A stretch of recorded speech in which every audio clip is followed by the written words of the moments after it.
الحمد لله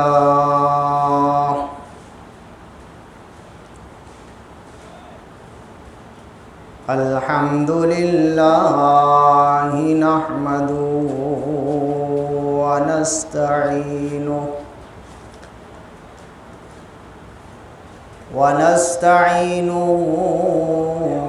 ونستغفره ونؤمن به ونتوكل عليه ونعوذ بالله من شرور أنفسنا ومن سيئات أعمالنا من يهد الله فلا مضل له ومن يضلله فلا هادي له ونشهد أن لا إله إلا الله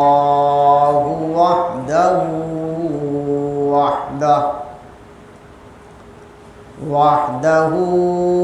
لا شريك له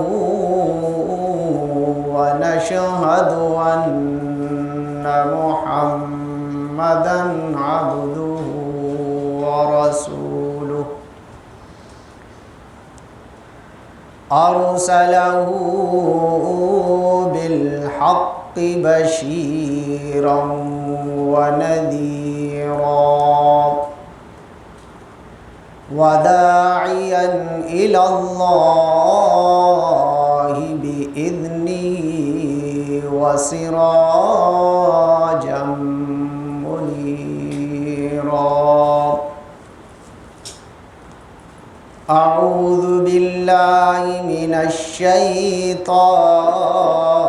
الرجيم بسم الله الرحمن الرحيم ظهر الفساد في البر والبحر بما كسبت أيدي الناس ليذيقهم بعض الذي عملوا لعلهم يرجعون قل سيروا في الأرض فانظروا كيف كان عاقبة الذين من قبل كان أكثرهم مشركين فأقم وجهك للدين القيم من قبل أن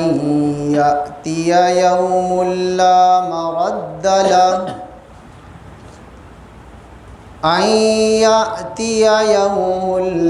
مرد له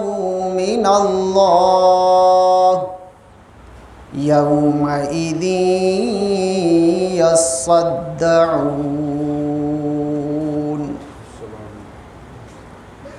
اللهم صل على محمد وعلى آل محمد كما صليت على إبراهيم وعلى آل إبراهيم إنك حميد مجيد اللهم بارك على محمد وعلى آل محمد كما باركت على إبراهيم وعلى آل إبراهيم إنك حميد مجيد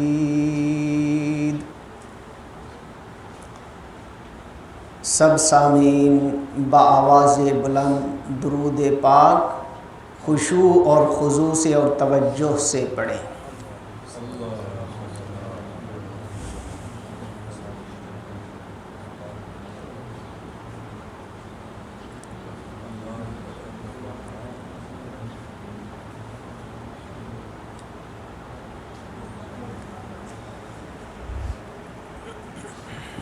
میرے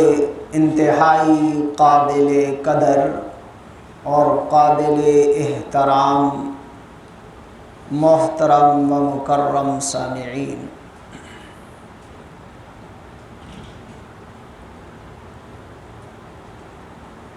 آج جمعۃ المبارک ہے اور 9 ستمبر 2022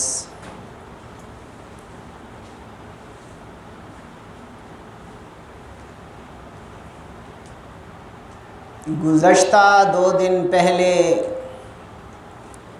7 ستمبر تھا اور وہ ہمارے ملک کے اعتبار سے اور ختم نبوت کے اعتبار سے بہت اہم ترین دن تھا۔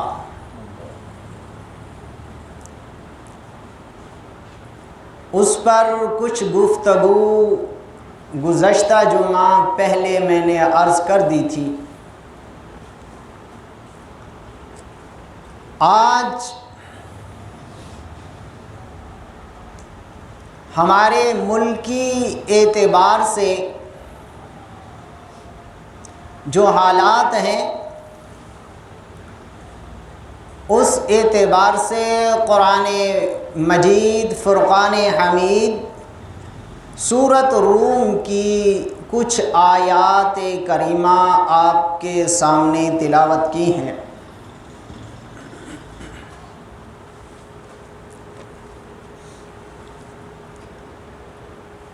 ان آیات میں اللہ رب العزت نے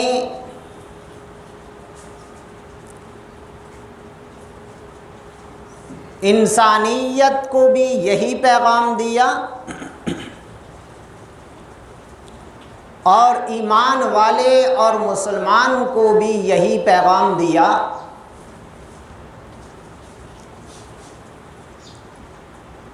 کہ جب بھی آپ پر کوئی حالات آتے ہیں، جب بھی آپ پر کوئی مسائل آتے ہیں، جب بھی آپ لوگوں پر کچھ مشقت اور تکلیف آتی ہے اور جب بھی کسی انسان پر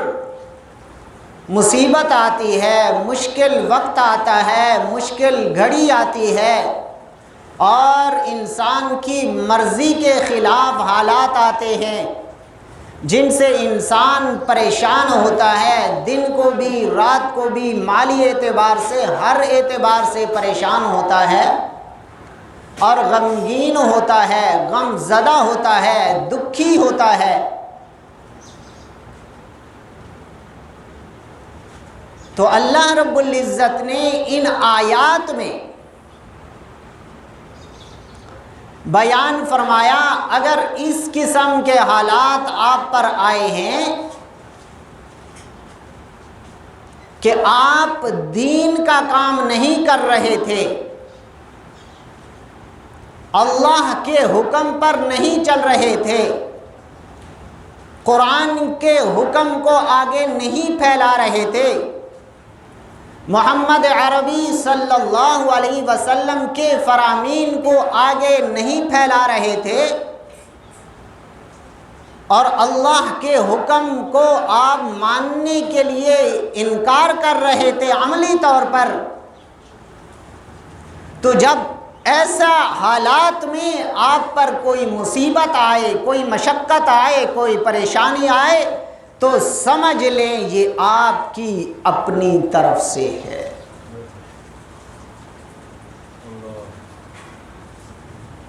کیونکہ یہاں پھر ایک بات پیدا ہوگی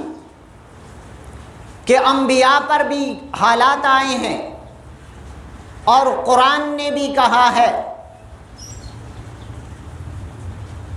کہ جب آپ دین کا کام کریں گے،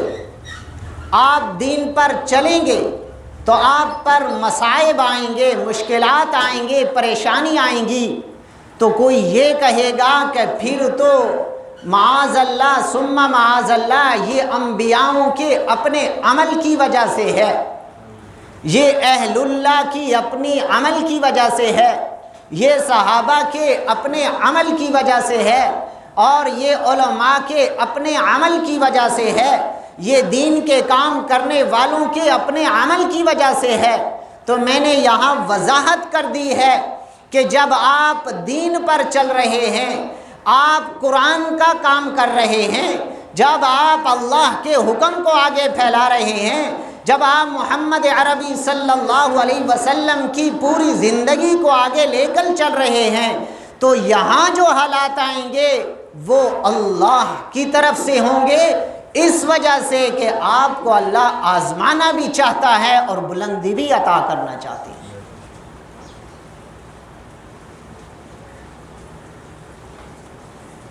لیکن آپ قرآن کو یکسر آپ نے چھوڑا ہوا ہے، حضور اقدس صلی اللہ علیہ وسلم کی زندگی کو آپ نے بالکل ہی ترک کیا ہوا ہے، اللہ کے حکم کی آپ کو بالکل پرواہ نہیں ہے، اور دین کی آپ کو بالکل پرواہ نہیں ہے، اور آپ کو نماز کی پرواہ نہیں ہے، آپ کو روزے کی پرواہ نہیں ہے، آپ کو شریعت کے احکام کی پرواہ نہیں ہے، آپ کو دین کی بالکل شدھ بدھ نہیں ہے، تو ایسے وقت میں آپ اگر حالات آئیں گے تو فَبِمَا كَسَبَتْ أَيْدِيكُمْ، اس لیے قرآن نے فرمایا ظَهَرَ الْفَسَادُ فِي الْبَرِّ وَالْبَحْرِ، اگر خشکی کے اندر، اگر تری کے اندر، اگر دنیا کے اندر، اگر ملکوں اور شہروں کے اندر، اگر زمین پر حالات خراب ہوتے ہیں، ظاہر الفساد، اگر فساد برپا ہوتا ہے، فی البر، خشکی کے اندر، والبر، فی البر والبحر، خشکی اور تری کے اندر اگر فساد برپا ہوتا ہے، تو قرآن نے آگے حکم کر دیا، اللہ رب العزت نے فرما دیا فَبِمَا كَسَبَتْ أَيْدِيكُمْ، فَبِمَا كَسَبَتْ، یہ جو تو نے کیا ہے کرتوت، ایدیکم، اپنے ہاتھوں سے، یہ اس کا نتیجہ ہے۔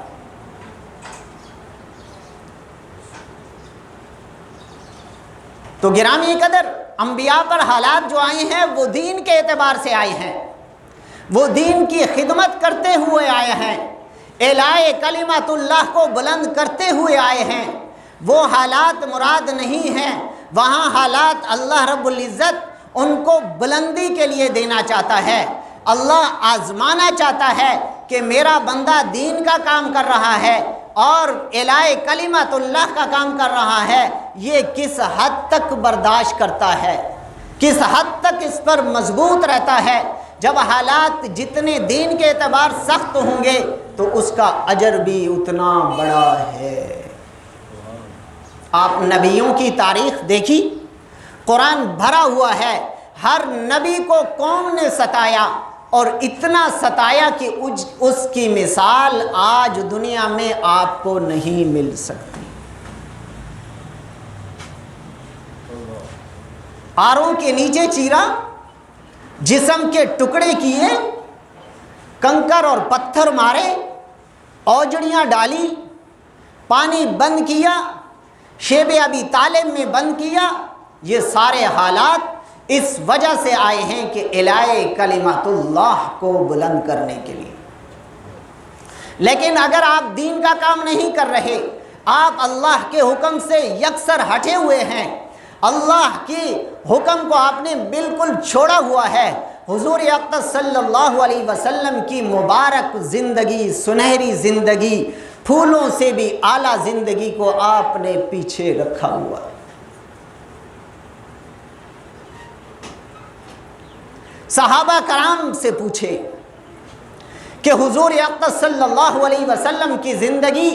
ایک ایک لمحے کو انہوں نے محفوظ کیا، اور محفوظ نہیں کیا بلکہ اس پر عمل کر کے دکھایا، اور یہاں تک کہ عمل کرنے کے بعد آگے تک محفوظ ہاتھوں میں پہنچایا، کیونکہ ان کو قدر تھی، ان کو حضور اقدس صلی اللہ علیہ وسلم کے حکم کی بڑی قدر تھی، بڑی عظمت اور اہمیت تھی۔ گرامی قدر ہمیں بالکل بھی نہیں ہے۔ ہم فرض تو چھوڑ دیتے ہیں، اور سنت کو ہم اس لیے چھوڑتے ہیں، ہم سب کے منہ پہ یہ الفاظ ہوتے ہیں، یہ سنت ہے، فرض تو نہیں ہے، یہ سنت ہے، واجب تو نہیں ہے۔ میں اگر الفاظ کچھ کہہ دوں یقیناً وہ آپ کو سخت لگیں گے، لیکن دین اعتبار سے اگر ایک آدمی عشق محمدی میں ڈوبا ہوا ہے، اللہ کے حکم میں ڈوبا ہوا ہے، تو یہ الفاظ کفریہ الفاظ ہیں۔ آپ نے حضور کی زندگی کو اور حضور کے عمل کو اس لیے ٹھکرا دیا کہ یہ سنت ہے۔ ہم سب نہیں کہتے، سب کہتے ہیں کہ یہ سنت ہے، کوئی واجب نہیں ہے، یہ سنت ہے، کوئی فرض نہیں ہے، ہم اس لیے ٹھکرا دیتے ہیں۔ بڑی افسوس کی بات ہے، ایک دفتر میں جاتے ہیں، وہاں کے ایک قوانین نہ سنت ہوتا ہے، نہ فرض ہوتا ہے، نہ واجب ہوتا ہے، ہم جیسے ہی ٹھکرا دیتے ہیں تو ہمیں سزا ملتی ہے، یا تو ہماری تنخواہ کاٹی جاتی ہے، یا ہمیں سزا ملتی ہے، اور دوسرے دن ہم جرت نہیں کرتے۔ تو گرامی قدر ہمیں نقد یہاں سزا ملتی ہے، لیکن حضور اقدس صلی اللہ علیہ وسلم کی سنت کو چھوڑنے میں یہاں بھی سزا ملے گی، اور آخرت میں جو ملے گی آپ اس کا تصور نہیں کر سکتے۔ یہ سنت ہی تو ہے، سنت ہی تو ہے۔ نماز پڑھتے ہیں، سر پہ ٹوپی اتار دیتے ہیں، سنت ہی تو ہے۔ گلی میں گھومتے ہیں، سر پہ دوپٹہ نہیں ہوتا، سنت ہی تو ہے۔ کپڑا ٹوپی نہیں ہوتی، سنت ہی تو ہے۔ مسواک سنت ہی تو ہے۔ شادی اس طرح کریں، سنت ہی تو ہے۔ اپنی مرضی۔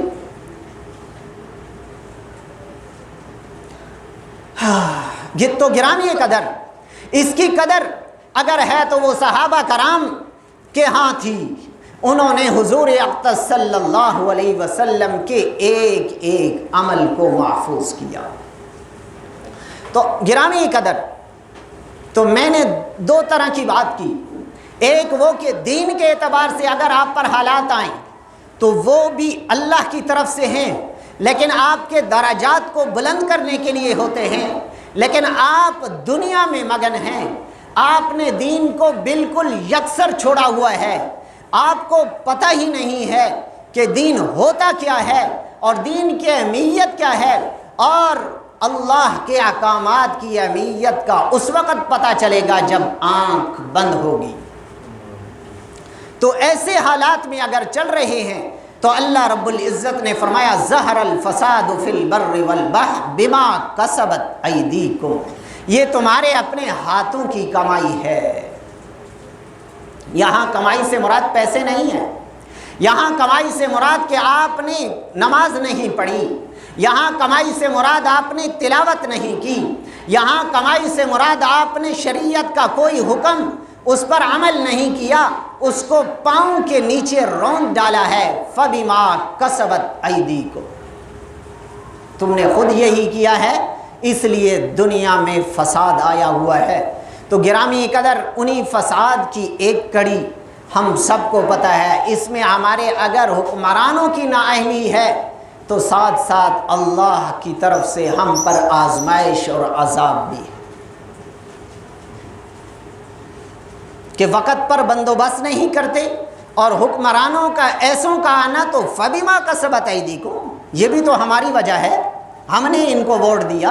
ہم ہی ان کے پیچھے چلتے ہیں، ہم ہی ان کے بھاگتے ہیں۔ ایک کا جلسہ وہاں ہے تو ہم سب کاموں کو چھوڑ کے پیچھے بھاگ جاتے ہیں، واہ واہ اور کیا کیا کہتے رہتے ہیں، نماز کو چھوڑ دیتے ہیں۔ اس نے ہمیں دینا کیا ہے؟